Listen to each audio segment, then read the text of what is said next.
Hi everyone and welcome to this tutorial. Today you will learn step by step how to design a professional thumbnail for your YouTube videos without needing any advanced design skills.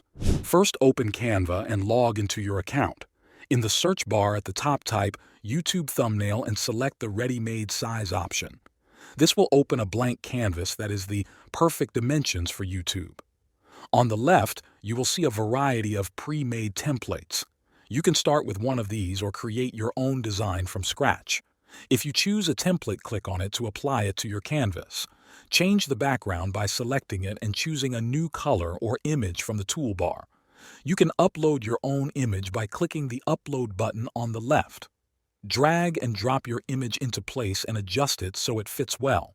To add text, click on the text option and choose a style. Keep your text short and bold so it is easy to read even on small screens.